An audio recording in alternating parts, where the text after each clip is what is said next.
इसके अलावा जैसे आगे अपन बात करेंगे तो अ, उसमें आगे स्टॉल फीडिंग की बात कर रहे हैं अपन।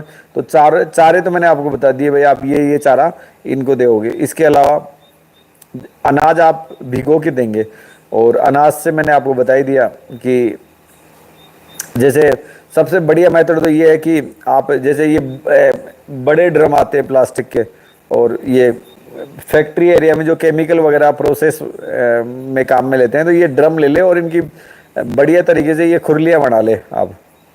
जैसे अगर आप एक ड्रम की 2 खुरलियाँ बना लेते हैं, तो मेरा ये मानना है कि उसमें आप नहीं करते 10 बकरियों को चरा सकते हैं। जैसे उसकी जो लंबाई है वो मेरे हिसाब से 8 फीट हो जाएगी। तो अगर बाहर रख देते हैं तो ये है कि उसमें जैसे आपने 10 बकरियों के लिए आपने ये अनाज भिगो दिया है या ये बंटा वगैरह भिगो दिया है, तो आप ये फार्म से बाहर रखें इन चीज़ों को। और जैसे फार्म पे बकरे हैं तो आप उनको मेन गेट से बाहर निकालोगे ना, तो आप बाहर रख देंगे तो आप उसको आराम से वो आके खाएंगी। तो आप उनको वॉच कर सकते हैं कौन सा जानवर क्या खा रहा है। और मेन यही है कि आप जानवर जब आप उनको ये चारा दे रहे हैं आप, तो एक बार जानवरों को वॉच ज़रूर करें भाई कौन सा खा रहा है और कौन सा नहीं खा रहा है।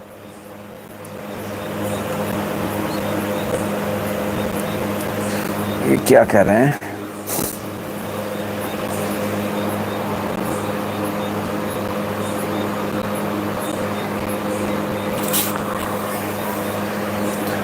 तो यही है श्यामलाल जी आपके सवालों के जवाब। फीडिंग का थोड़ा सा थंब रूल यही है कि आप जैसे चारे आपके पास है ही, और उसमें कार्बोहाइड्रेट आप ऐड करेंगे, उसमें प्रोटीन आप ऐड करेंगे, और फैट भी आप मिला सकते हैं। फैट के लिए आप तेल वगैरह जो भी है आपके पास वो मिला सकते हैं। और कोई सवाल आपके? और अभी मैं इनको आप ये आपको जो भी ये आइडियल जो इसका जो है ना कंटेंट, वो आपको मैं बता दूंगा भाई आप किस रेशियो में ये चीज़ें ले सकते हैं।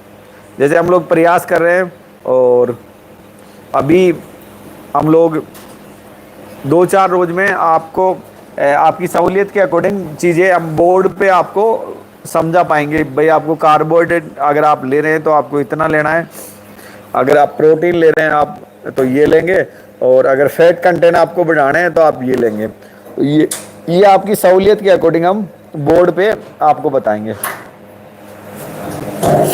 और कोई सवाल आपके? थोड़े से आज लेट हो गए और इस वजह से अपने पास लोग भी कम आए हैं।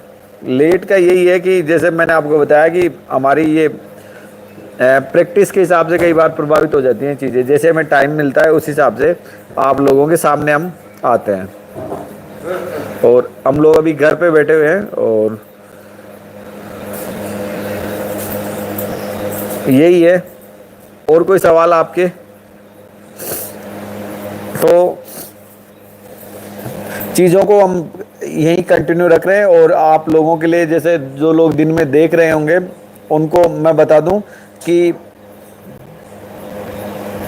और ये है कि कल है ना जो मैं वैक्सीन का जो टॉपिक रहता है ना, उस टॉपिक पे चर्चा करूंगा।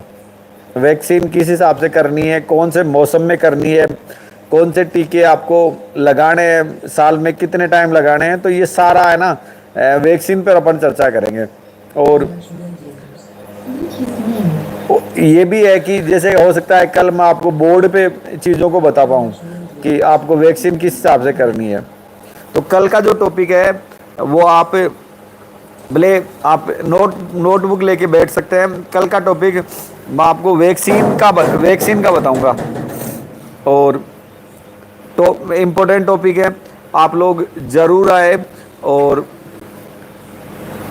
हो सकता है आप जानते हो, लेकिन फिर भी अगर आप रिवाइज करना चाहते हैं, मैं ये नहीं कह रहा आप लोग नहीं जानते, हो सकता है मुझसे भी बेहतर जानते हो लोग बाग, तो रिवाइज हम वैक्सीन को करेंगे। और वैक्सीन में मेन टीके आपको मैं क्लियर करवा दूंगा।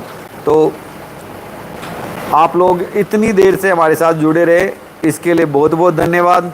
हम कल हो सकता है आपको टाइम पे मिले, क्योंकि मैं